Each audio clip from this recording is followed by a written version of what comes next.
À Landas, dans le nord de la France, tous les chemins mènent aux frites. Bonjour. À l'heure du déjeuner, les gourmands se pressent chez Benoît. Avec un petit saignant. À 46 ans, c'est un champion du bâtonnet de pommes de terre. On prend une frite, on l'écrase dans les doigts. Comme là, on sent que c'est de la purée dedans, c'est que c'est cuit. C'est cuit. Et c'est chaud. Ce savoir-faire lui a permis de décrocher le titre de meilleure friterie du pays l'année dernière. Une grande fierté pour Benoît et sa femme Caroline, qui travaille elle aussi dans le restaurant. On ouvrait à peine 18 h, il y avait déjà 30-40 personnes devant qui attendaient. C'était mais la folie, quoi. Et les gens, ils venaient de loin? Alors, on va dire dans un rayon de 200 km, c'était normal. Depuis, ses ventes ont doublé. Chaque week-end, Benoît prépare près d'une tonne de frites Merci à toi, salut. pour satisfaire jusqu'à 1000 clients par jour, venus de loin pour goûter. On a fait 30 km pour en venir en manger. 30 km? C'est possible. Vous êtes un fan de frites? Oh oui, moins qu'avant, mais Il a des origines belges, là. Ah, c'est des mangeurs de frites, les Belges. donc vous en mangez combien de fois par semaine, par mois? Par semaine, ça dépend, 2, 3, 4 fois. Comment vous faites pour garder la ligne tous les deux? Bon, la frite, c'est un légume dans le Nord, ça pousse dans la terre. Benoît séduit avec ses frites, bien sûr, mais aussi grâce à ses prix accessibles. 2,50 € la petite barquette, très bien servie. Ça, c'est une petite portion. Normalement, ouais. Alors, l'américain steak, je vais tomber ce qui dépasse. Hop. Mais ce titre lui donne maintenant beaucoup de travail, presque trop. Le couple a décidé de se retirer de la compétition cette année. De toute façon, on ne pouvait pas faire mieux premier. Donc continuer, c'était forcément se tirer une balle dans le pied. On arrive deuxième ou troisième l'année suivante, on nous aurait dit « Oh, il travaille moins bien ». Donc l'objectif, c'était pas courir après l'étoile, c'était de nous faire connaître. Si dans le Nord, la frite est une religion, elle a aussi de nombreux fidèles dans toute la France. 3 Français sur 4 en mangeraient au moins une fois par mois. Avec du ketchup, de la mayonnaise, la frite se décline à toutes les sauces et s'invite sur toutes les tables. Cette recette, inventée au 19e siècle, n'a quasiment pas changé. Les frites, on n'a rien inventé, on les fait vraiment comme nos grands-mères les faisaient déjà. Chaque chef y met sa touche personnelle pour obtenir la frite parfaite et bien dorée. Voilà, là c'est bien. Tu vois, c'est croustillant, c'est bon. Allez, on envoie, s'il vous plaît. Entre celles servies dans les restaurants et les fast-foods, les surgelés prêts à cuire ou les recettes maison, Bonne frite maison. chaque Français consommerait en moyenne 7 kilos de frites par an. Parfait. C'est le partage, on a généralement des frites à partager avec les amis. Moi, je préfère les manger avec les doigts, c'est meilleur. Depuis toujours, ce petit bâtonnet de pommes de terre est au cœur d'une bataille acharnée entre deux pays. La France et la Belgique revendiquent sa paternité. Vous avez tellement de bonnes choses en France, alors laissez-nous tout de même les frites, non? Ce pilier de la gastronomie a beau être un grand classique, certains ont décidé de le révolutionner en revisitant totalement la recette. Notre objectif, c'est de faire la meilleure frite au monde. Tout simplement. Voilà. C'est cette petite ambition qu'on a. Voilà. À 60 km à l'ouest de Paris, à Houdan, Les filles, vous venez m'aider à faire les frites, s'il vous plaît? C'est parti. Vous coupez pas. pour Cyril et ses filles Lou, 7 ans, et Zoé, 10 ans, les frites sont une tradition familiale et les petites ont le coup de main pour éplucher les pommes de terre. On fait ça régulièrement, le dimanche, avec les filles. Elles aiment les frites. Surtout Lou, c'est son repas préféré. J'adore les frites. Elles sont bonnes. Et les frites de papa, sont toujours bonnes. Comme tous les week-ends, sa femme, professeure de danse, est absente pour donner ses cours. Cyril doit s'occuper seul de leur fille et du repas. Et maintenant, qu'est-ce qu'on fait? On les coupe. On les coupe en gros morceaux. En tranches, gros morceaux. C'est un moment où on se réunit. C'est un moment où c'est convivial. On est tous les trois ensemble pour faire nos petites frites. Et là, elles sont tout de suite d'accord pour m'aider. C'est très bien pour moi. Oh, il y en a beaucoup. Oui. On en fait beaucoup. On va manger tout ça? Oui, t'inquiète. Cyril a expérimenté plusieurs recettes et modes de cuisson. Pour lui, pas de friteuse, il prépare ses frites au four. Et on va mettre un petit peu d'huile. Voilà. Ça sent beaucoup moins la friture. Et puis au moins une demi-heure, il n'y a rien à faire. On met dans le four et c'est terminé.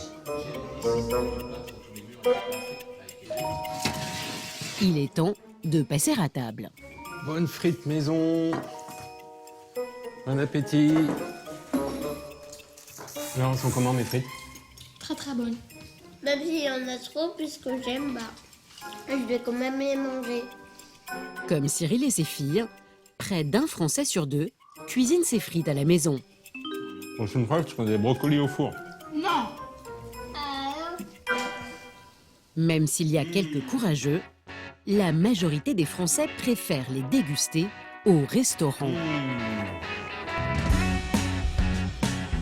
À Lille, le Birbuick a ouvert ses portes il y a un an à peine, mais il fait déjà le plein tous les soirs. C'est bien l'épaisseur? Ouais. À la tête de cet établissement, Florent Laden. À 36 ans, ce hipster est une star des fourneaux. Et les lapins que tu veux faire, c'est pour ce soir? Ouais. Ok, je vais lancer ça, comme ça, ce sera fait. La carte change tous les jours. Aujourd'hui, c'est donc lapin au feu de bois. Mais il y a un plat qu'il fait immanquablement chaque soir. Les frites restent en permanence. Si on les enlève, je pense qu'on se fait lyncher sur la grande place de Lille. Pourquoi? Enfin, tu peux essayer de les enlever, moi j'y touche pas. Parce que les frites, c'est vraiment le produit pour lequel les gens viennent ici. Ce chef nouvelle génération ne tourne pas le dos aux traditions culinaires de nos aînés. Bien au contraire. Et ses frites ne dérogent pas à la règle. Les frites, on n'a rien inventé. On les fait vraiment comme nos grands-mères les faisaient déjà. C'est-à-dire qu'on les cuit au gras de bœuf. À l'origine, la frite était cuite dans cette matière grasse animale, car c'était beaucoup moins cher que l'huile. Florent les passe dans un premier bain à 140 degrés. Là, elles sont restées 5-6 minutes. Je les sors, elles commencent à dorer. Donc je les sors. Et je vais les mettre à sécher là-haut. Après 2 heures de séchage, il les fait cuire une deuxième fois à 180 degrés. Et surtout, il tend l'oreille. Et on l'entend de toute façon quand elles sont prêtes. Ça fait quel bruit quand elles sont prêtes? Ça chante. Là, on l'entend aussi quand ça devient vraiment... quand il n'y a plus d'eau qui sort en fait de la frite, le son sera plus aigu.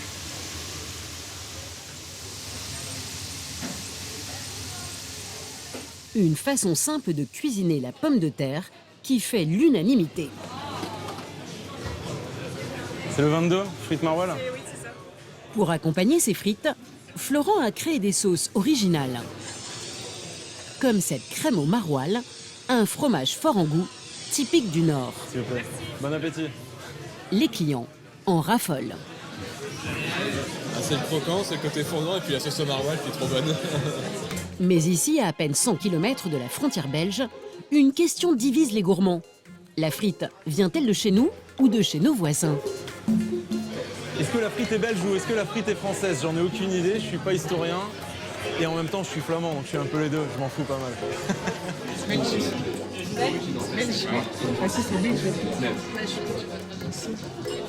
Anglais, les Américains, ils appellent ça des French fries. Donc Elle est française. C'est les Américains, les Anglais qui le disent. On a le champagne, le vin, les parfums, le luxe. Alors, c'est la frite, quoi. Allez, on va être chauvin, on va dire français. Si en France, la question peut faire sourire, en Belgique, c'est une toute autre histoire. Ici, on compte près de 5000 friteries.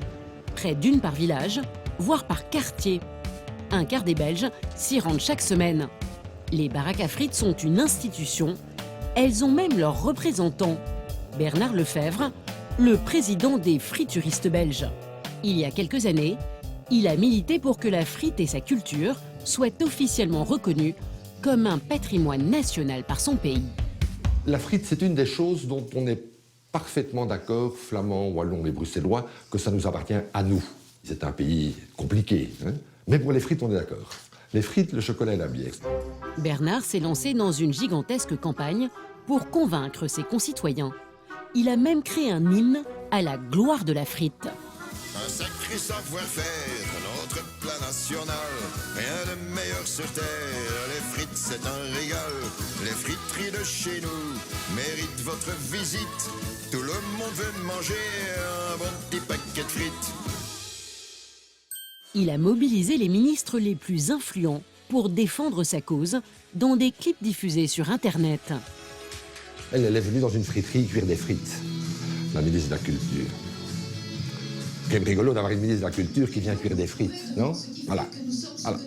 Les frites belges, c'est notre patrimoine, c'est notre tradition. C'est un art de vivre. Ceci, c'est l'aboutissement de 5 années de discussion afin de mettre d'accord toutes les communautés, toutes les régions et tous les ministres à reconnaître ensemble une culture qu'on a en commun, autour de la frite. En 2017, victoire pour Bernard. Même le prince Laurent, le frère du roi, est convaincu. La culture de la frite entre au patrimoine national. Cela pourrait ressembler à une blague belge, mais non. Bernard envisage même d'aller plus loin pour faire reconnaître mondialement la culture frite comme un patrimoine belge. Nous pouvons maintenant prétendre à rentrer une demande auprès de l'UNESCO, étant donné que nous sommes reconnus nationalement. C'est le premier pas qu'il faut faire avant de pouvoir passer à l'UNESCO. Allons-nous le faire ou non, ou allons-nous garder la culture de la frite comme petit secret entre Belges? On ne sait pas encore. On n'a pas forcément l'ambition de passer à l'international, mais le jour où on veut les faire reconnaître la French Fries auprès de l'UNESCO, là, on risque d'avoir une petite bataille belgo-française, oui. Vous avez tellement de bonnes choses en France, alors laissez-nous tout de même les frites, non? Selon lui, la frite serait donc belge.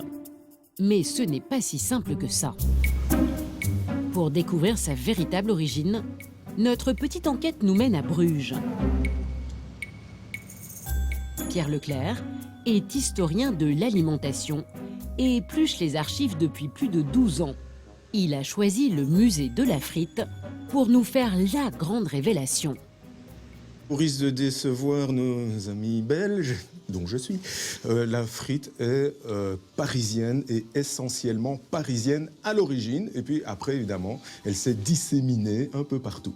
La pomme de terre frite est véritablement née dans la rue. Ce sont les vendeuses de fritures dans les rues de Paris au début du 19e siècle qui inventent vraiment le produit que nous connaissons aujourd'hui sous le nom de pomme de terre frite. Au lendemain de la Révolution française, ces femmes déambulaient près du Pont-Neuf, une des principales artères de la ville, équipées de tout leur matériel de friture. Elles se baladent dans la rue avec la charrette. Nous avons ici notre friteuse et c'est dans cette friteuse que les vendeuses de pommes de terre frites, à partir environ de 1800, vont plonger les rondelles et ensuite des bâtonnets de pommes de terre dans la graisse bouillante. Et c'est comme ça qu'est née la pomme de terre frite. La messe est dite. La frite est donc bien de chez nous. Mais où sont-elles les meilleures? Seul un expert peut nous éclairer. En haut, la française, en bas, la belge. Direction, le 18e arrondissement de Paris, chez une fritologue. Anne de la Forest a consacré 2 livres à la frite. Sa mission aujourd'hui, départager ces 2 challengers lors d'une dégustation à l'aveugle. Alors, on a 2 colorations différentes. Côté français, celle-ci, la couleur, elle gagne. Un petit manque de cuisson à l'intérieur quand même néanmoins, mais la couleur donne vraiment envie d'y aller. Au niveau de l'odeur et des bonnes effluves, c'est plutôt quand même assez positif parce que c'est bien une odeur de bonne frite, mais pas trop présente. Et côté belge, ici, on a une coloration un peu moins présente, un peu plus claire. On est sur quelque chose un petit peu palichon. 1 point pour la France. Et maintenant, place au goût. Alors, je suis désolée, il y a des couverts, mais moi, les frites, ça se mange à la main. Première bouchée avec la française. Donc, j'avais raison. On est sur une frite qui n'est pas très croustillante. Qui manque d'ailleurs clairement un peu de cuisson à l'intérieur. Mais néanmoins, on a du goût. Je pense qu'on est sur une huile de tournesol. Ça permet d'avoir un vrai goût de pomme de terre. C'est maintenant au tour de la frite belge. Alors, Là, je pense qu'on va être bien croustillant. Effectivement. En termes de saveur, c'est évident qu'on est sur de la graisse de bœuf. Et du coup, on a moins la saveur de la pomme de terre. Donc définitivement, ma gagnante, c'est celle-ci. Donc voilà, donc c'est les fameuses French fries et pas les Belgian fries. Dans la bataille de la frite, c'est la France qui l'emporte haut la main. Mais quel que soit le pays, ce qui compte avant tout, c'est d'avoir la bonne pomme de terre. En France, la plupart sont cultivées dans le nord et dans le bassin parisien, comme ici à Ouassery. Dans ce hangar, la récolte d'une année entière. La spunta, mais c'est un peu germé. La spunta, elle est tardive. Hein. Ces deux hommes sont des experts du tubercule. Yannick est grossiste. Il est venu ce matin acheter 10 tonnes de pommes de terre à ce producteur. Ah, au niveau des calibres, moi je suis très exigeant. Il faut qu'elle fasse 6 à 7 cm dans sa longueur. Donc il y a certaines variétés comme celle-ci où il y a de la longueur, donc c'est facile d'avoir une frite longue. Mon idéal, c'est ça. Là, on est dans le calibre. Donc en fonction de nos clients, on s'adapte au calibrage qu'ils souhaitent. Et pour les frites, plus c'est grand, plus c'est long, et plus Yannick est content. Yannick est exigeant. Il faut dire qu'il est le spécialiste de la pomme de terre à frites. Il en distribue 7000 tonnes par an. Je voudrais bien voir le calibre qui est ressorti là aujourd'hui sur la charmeuse. Moi, je suis impressionné de la tenue en cuisson. Et puis gustativement, c'est fabuleux, quoi. Charlotte, charmeuse, agria. Il en existe 1200 variétés et seules certaines conviennent pour faire des frites. Car la pomme de terre doit avoir une bonne fritabilité, c'est-à-dire une aptitude à la friture. Une norme établie par le Comité national de la pomme de terre. Sur chaque lot, le producteur prélève un échantillon qu'il passe au féculomètre. On prend 3,630 kg de pommes de terre qu'on lave et on se sert du féculomètre qui nous indique directement la teneur en matière sèche de la pomme de terre. Donc là, on est à 22. Pour que le légume puisse frire correctement, il faut qu'il contienne entre 18,5 et 23% de matière sèche. Donc là, vous avez l'optimum, si je puis dire, pour obtenir des qualités de frites nickel. Voilà. Si j'avais 10 par exemple là, je pense que vous n'arrivez pas à faire des frites. Il n'y a pas assez de matière sèche à l'intérieur, il n'y a que de la flotte, quoi, si vous voulez. La pomme de terre subit ensuite le test de la coloration. Après 5 minutes à la friteuse, le bâtonnet doit être un peu doré, mais pas trop. Et nous, la norme qui est exigée, c'est ça. C'est-à-dire que si moi, au bout de 5 minutes, j'ai ça, je ne suis pas dans la norme. Et je ne peux pas la vendre en frites. Seules les pommes de terre avec le bon taux de matière sèche et la bonne coloration trouvent grâce aux yeux de Yannick. Bon, Yannick. Hubert, merci, bonne soirée. À la semaine prochaine.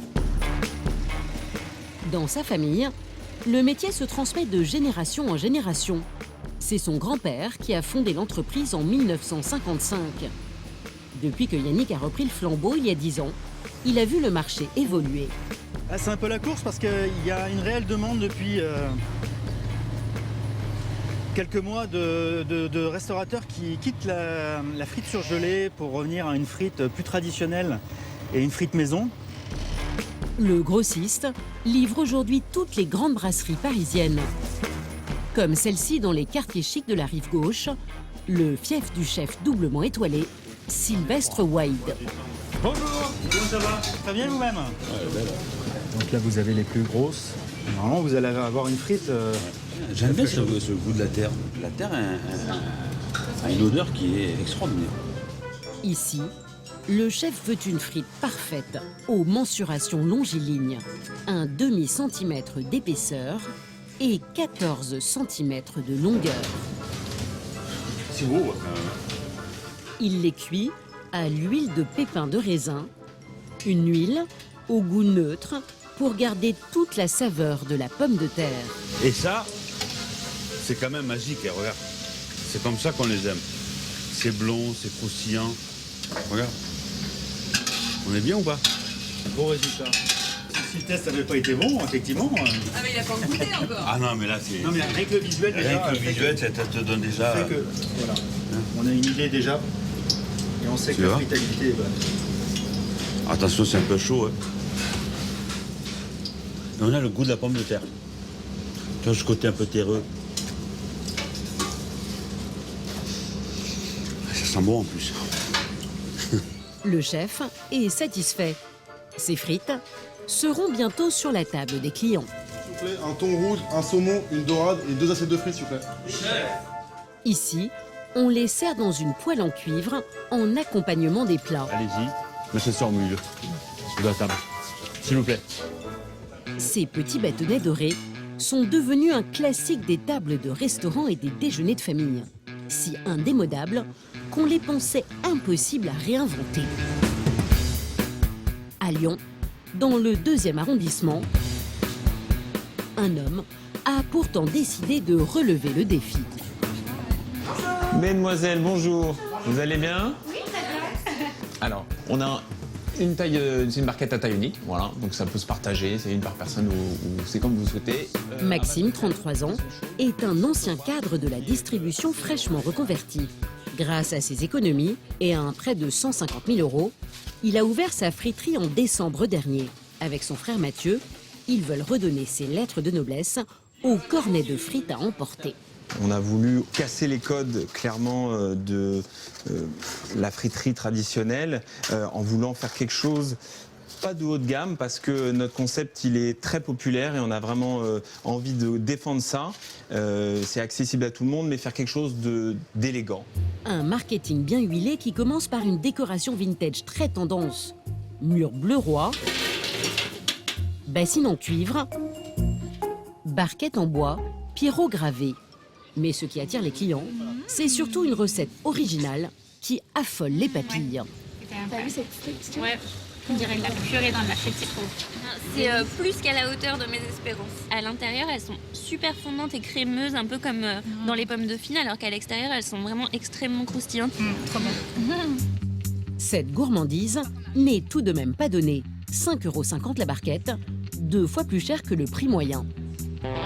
Pour découvrir le secret de ce goût unique, il faut se rendre en pleine campagne lyonnaise, dans le laboratoire de Maxime. Autodidacte, il a fait table rase des traditions, à commencer par la matière première. Pour ses pommes de terre, il a fait un choix très surprenant. Alors c'est pas une pomme de terre comme les autres mais elle ne vient pas de Mars, elle vient bien de France et même plus précisément de Picardie. Et elle est différente parce qu'en fait, c'est pas une variété qui est faite pour les frites, normalement. Elle est faite pour faire de la purée. Ça, c'était un objectif parce qu'on voulait avoir du goût. Sa recette est artisanale. Chaque mois, il transforme avec Mathieu 2,5 tonnes de pommes de terre en frites. On essaie de nous faire un bon tranchage, là, en one shot. Pour être sûr qu'elles soient toutes de la même taille, Maxime s'est offert cette machine, une trieuse à 17 000 €. Ça, c'est notre nouvelle meilleure amie. Voilà. Bon, cette machine, on l'a que depuis quelques mois, là. Et avant qu'elle arrive, pendant des mois, on a trié toutes les frites à la main, une par une. Des centaines de milliers de frites. Pendant des heures et des heures, on faisait ça, là. Une aide précieuse, mais insuffisante pour cet obsédé du détail. Les 2 frères font un dernier tri manuel. Tout est prêt pour l'étape dont il est le plus fier. Alors là, les choses sérieuses commencent. Là, ce qu'on va faire, là, à ma connaissance, personne ne le fait. Son secret, une cuisson à l'eau salée et non à l'huile. En cuisant nos frites à l'eau, on va pouvoir cuire à cœur le légume et donc on aura vraiment une purée à la fin. Voilà, on aura vraiment cette sensation de purée. On va créer l'extérieur de la frite va être poreux et donc on va pouvoir, après avec l'huile, créer un croustillant incomparable. Donc on va vraiment avoir un impact sur la texture du produit. Maxime a toujours été déçu des frites qu'il mangeait. Un jour, il s'est lancé comme challenge de créer la meilleure frite du monde. Une lubie, car Maxime était tout sauf cuisinier. C'est des centaines d'essais. Voilà, pendant 6 mois, je n'ai fait que ça. J'étais à Paris en plus à l'époque et donc il a fallu trouver des pommes de terre. Je me vois transporter sur mon Vélib un sac de 25 kg de pommes de terre juste pour en essayer une. Voilà, mais c'était conditionné que comme ça. Donc voilà, c'est des milliers d'heures d'essais huile, pommes de terre, temps de cuisson, taille de coupe. Une fois cuites, elles n'ont plus qu'à être confites dans l'huile d'arachide. Cette opération rapide ne donne qu'un très léger goût de friture à la pomme de terre. Et maintenant, ça part en surgélation. Les frites, elles vont descendre à moins 18 degrés à environ 2 heures. C'est le principe de la surgélation. Et l'objectif, c'est d'extraire l'eau du légume. En fait, cette machine, elle va venir capter la vapeur d'eau qui est en train de s'enlever, de partir du légume. Voilà. Elle va tout absorber, elle va le transformer en glace. Et comme ça, on va vider, on va encore assécher davantage la frite pour lui donner la légèreté et du goût. Donc voici les meilleurs fruits du monde. Alors, à regarder comme ça, c'est pas évident. Le produit, maintenant, on va l'ensacher, on le conditionne. Et puis il va partir dans notre boutique pour une dernière cuisson. Grâce à cette recette unique, Maxime compte bien ouvrir d'autres friteries et devenir une référence de cet incontournable de la gastronomie française.